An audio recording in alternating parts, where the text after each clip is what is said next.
Hello and Happy New Year to all of you. It is a blessed, beautiful New Year's. I'm telling you, I think I started it off right with a very satisfying breakfast this morning. And, it just makes the mood.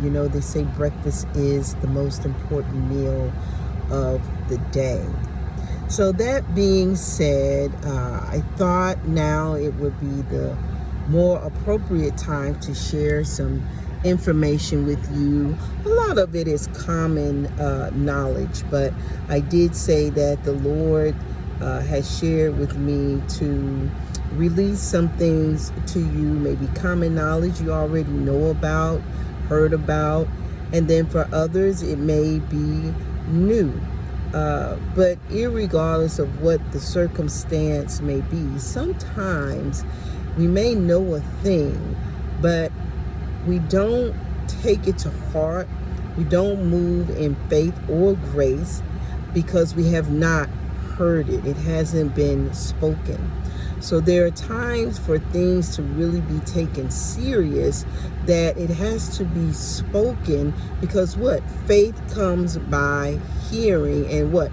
Hearing, it says, by the word of God. But we can apply that to our everyday life situations, that your faith, your courage, your encouragement, the next move that you make, a lot of that comes from what you hear that goes into your spirit man. So I don't want to spend a whole lot of time doing a whole lot of just fluff talking. I don't want to do that. I want to really just horn in on the message that God has me to give to whoever is watching this, and it resonates with you. Now, most of you have been with me for some time now. I speak a lot about a lot of different topics on advocacy or advocating for something or someone, and at times even myself. This is not something new for me. For those who know me, I have been doing this for quite a number of years. And this topic that I'm going to bring to you right now is also a topic that, at least for the past 10 years, I have been researching and in my own way have somewhat been a victim of the tactics of what I'm going to talk to you about today, or know of others who have been victims of certain situations.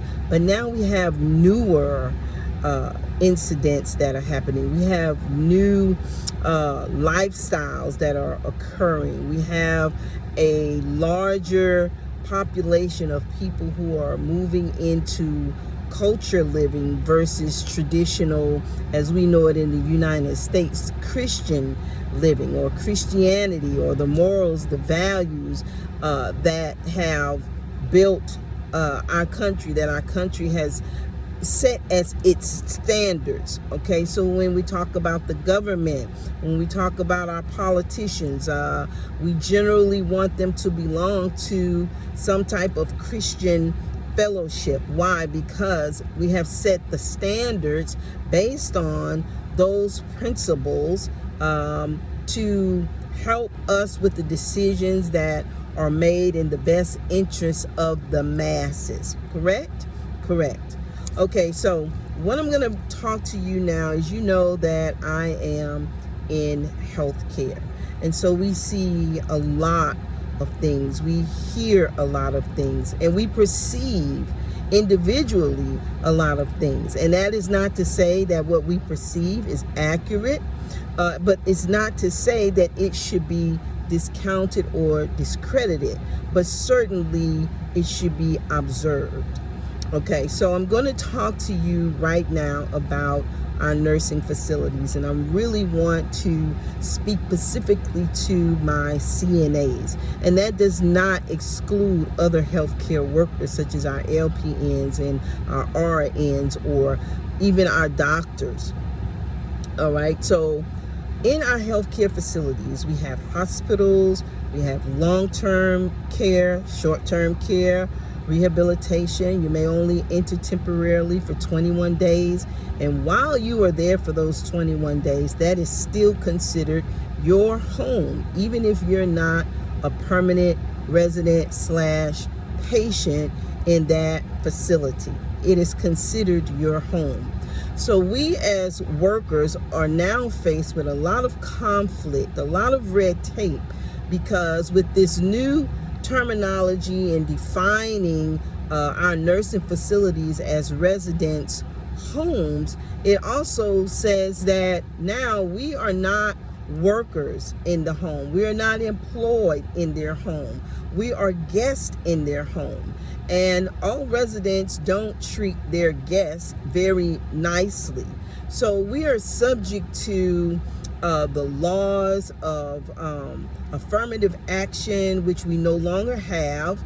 We don't have that to be a foundation to back us up when we have to use the criteria of EEOC to fight fairly for our rights. And a lot of times issues that we as healthcare workers face don't fall within the parameters of EEOC.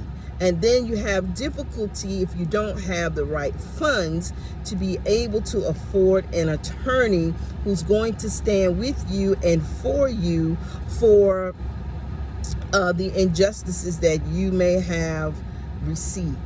Okay, so now that being said, I want to raise your attention to where you stand as /guest, yet employed. You are paid.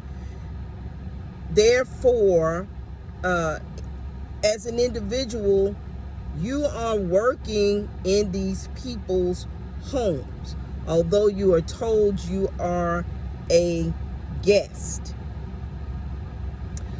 So if you're not paid while you're working in these people's home, that is somewhat of servitude in a slavery mentality.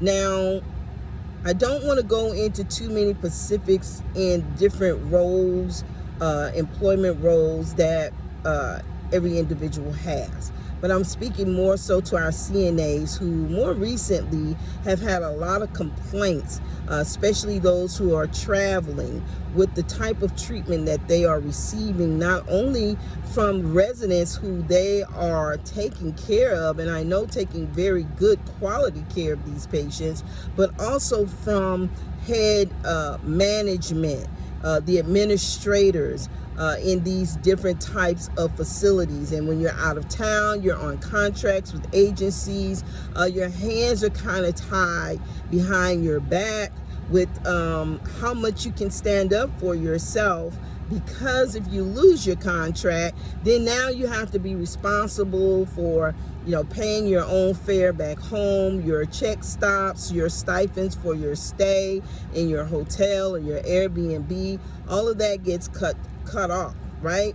So there's a lot of red tape. There's a lot of mismanagement and mishandling of healthcare workers at this point in time. Frankly, we are abused. We ourselves are abused. Now, that being said, let me move on with another portion of what it is I want to speak to you about. Now, I'm going to ask you to do a little homework. Let's try to make this a little interactive. So I'm going to ask you to do a little homework.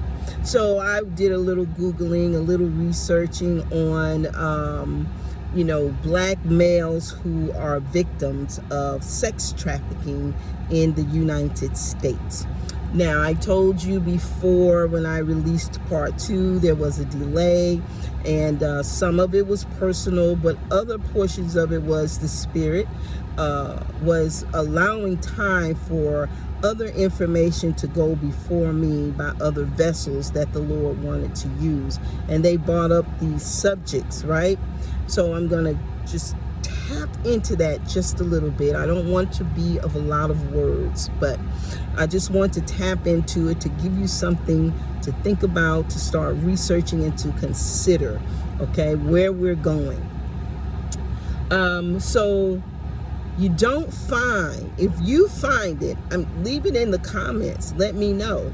But when you Google this, and I've researched it several different ways, you don't find where it tells you a specific statistical number of black males who are victims of sex trafficking. It will tell you about black youths, adolescents, children, but it does not speak about black adult males who are victims. Rather, what it carries you over into is a collection of data of black people as a whole, or black males as heterosexual, sex with other males, not even transgender. It doesn't even get into that per se, but it doesn't specifically give you information on black males who have been reporting or been found through legal channels, whether it be through arrest from those who are sex traffickers, and 95% of those are American citizens. It does not list what their race is, whether they are white, black, or Hispanic. But based on the other statistics that it gives, it implies that those 95% of citizens are of foreign origin for being arrested for sex trafficking. Now, it gives you that information, but what it's going to tell you about black males when it comes to sex trafficking is how many have been arrested or who are incarcerated for sex trafficking. Basically, the average number, black males are the second highest to white males for being arrested for sex trafficking in the United States. I bring that to your attention because I want you to tie that into the number of cases there are in the United States of black males having HIV.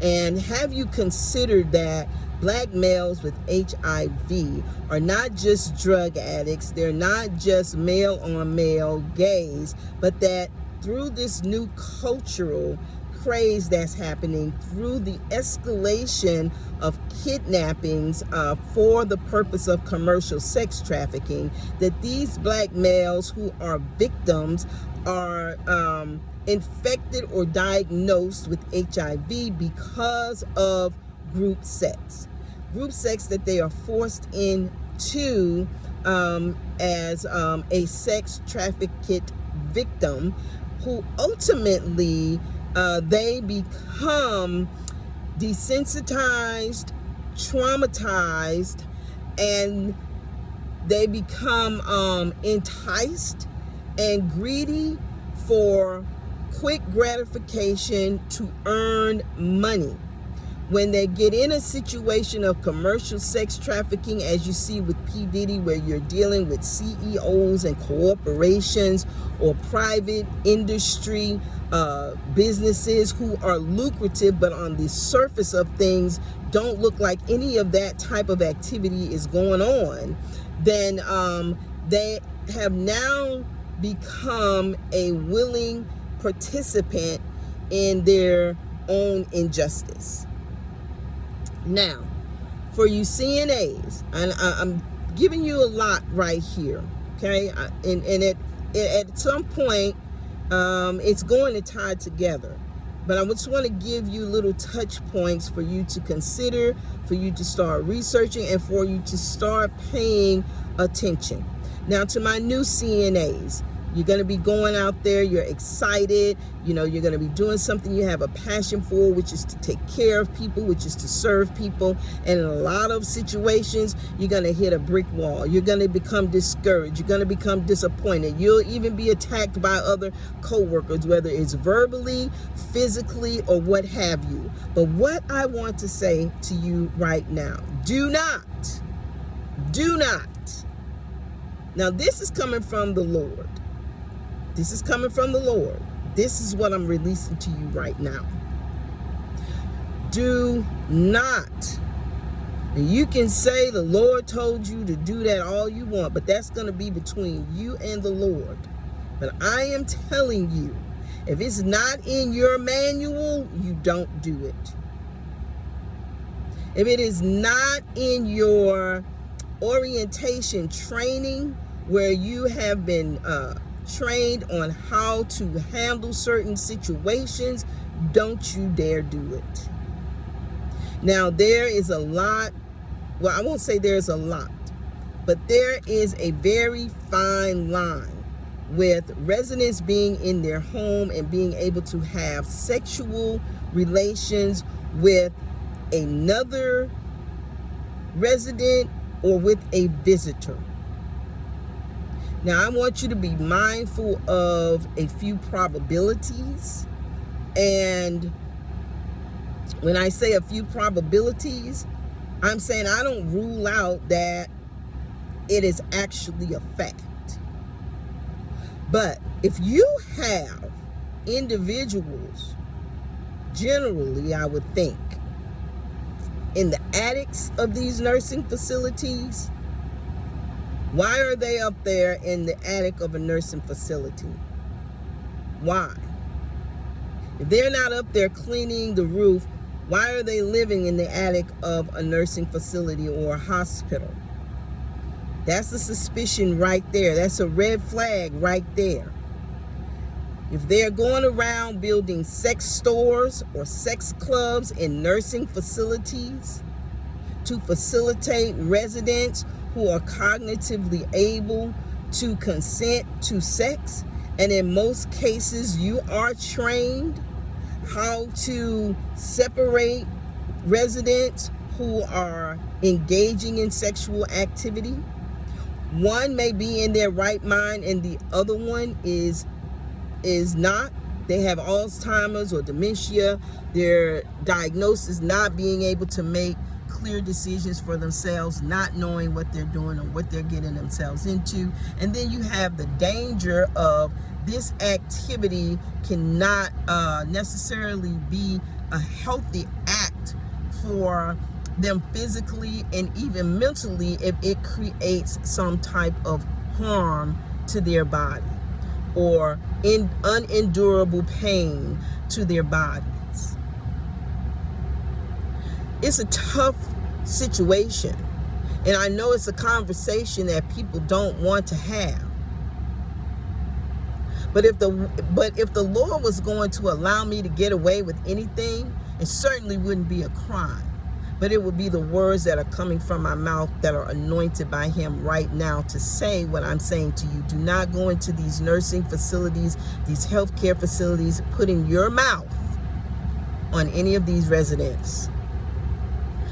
Do not be deceived by the enemy, by the devil, by any handsome young man or some beautiful woman who tells you to have access to them, to be a part of their life, and be in this cultural craze of having a harem of partners, that you have to engage in this type of activity. Okay? Don't fool yourself that every person in a nursing home is free of something that can be contagious to you. That's even out in the common world. But why speak about HIV? Because that is the one that will take your life. Not just make your life uncomfortable, but take your life and the lives of others. So let me give you a few facts. So in 2018, black men diagnosed was attributed to male sexual contact. I want you to consider on a sociological term that this is a culture, not where you're just having male on male contact between males, but there are females who are engaging as well with having group sex, sharing. That can be with married or single. This is where you create the rise of AIDS. You may have sex clubs, private organizations that are engaging in this type of activity. So it's no longer needles, drug needles. It's no longer, what you call lesbian, gays, and all of that. This is now a cultural epidemic. So this is one way where research has been negligent to contribute in heterosexual relations. They've been negligent. You don't see many statistics on black males getting HIV from heterosexual relations. Let's see what else. Now, the United Nations defines human sex trafficking as recruitment, transfer, transportation, harboring, and receiving of people by improper or unlawful means. Okay, that's just a part of it. So I'm just giving you little small tidbits to consider, because as acceptable as it may seem, now they have a right, patients have a right to be sexually active, but for the most part, we're dealing with people who are already diagnosed as having memory care problems or situations. And so if they're not allowed to be engaging, and you're trained to separate these people during these acts where they do just like you do in jail, they will get together, then why would you allow that to happen with someone coming in from the outside? If they're not engaging amongst each other, why would you do it any other way? That should not be permitted as well. So the risk that you're taking for the contraction where disease is actually isolated in one place is highly probable.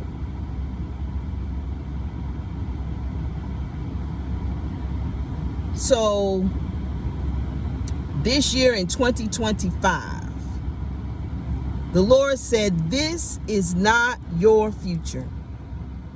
This is not your future.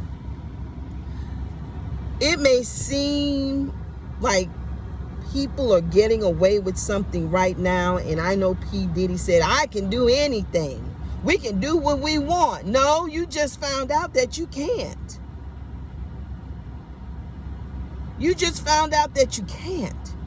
And even if you go the mile of all of the legal ramifications that you have to go through, and you get off with all of that, the fact of the matter is, whatever it was you was doing, it still got exposed.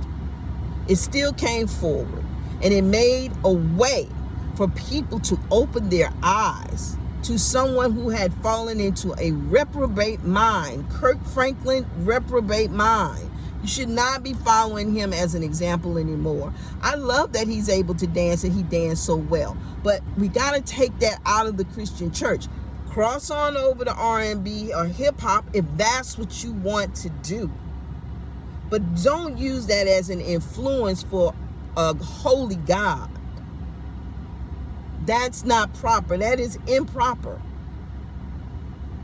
I personally do not agree with residents in nursing facilities. Although they have their right, they're human. They have,